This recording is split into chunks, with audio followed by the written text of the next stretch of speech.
ფეხზე დადექი, მამათმავალიც იყავდნენ, ესე იგი ლესბოსელიც იყავდნენ, ტრანსგენდერიც იყავდნენ, არაკა ყველაფერი იყავი. ოღონდ შეყოთავი ევროპაში.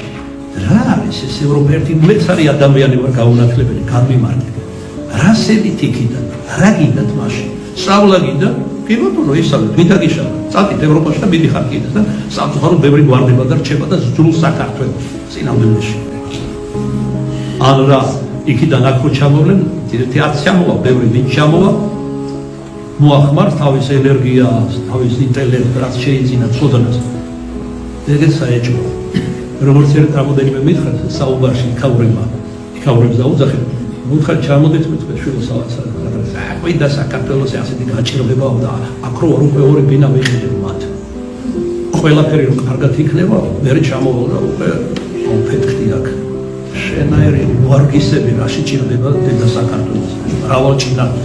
ესე იგი რა საკეთებთ იცი? დედა ყავს კი იმეთი და აი მაგას ნიშნავს მეთქი რომ გაჭირვებაში ავადმყოფობაში რომ მიატოვოთ, რომ ავათარი და უჭირს და მოვლა უნდა და დრონა აკარგო ენერგია, ფული და ასე შემდეგ. ასე მჟელოში. როცა კარგად გახდება, მაგრამ ჩემი დედმამიშვილი და სამადლო მეზობლები მოუყლიათ, მე ჩამოვალ მასთან. გაიგეთ საუბარი. აი ეს სული ტრიალებს საქართველოში.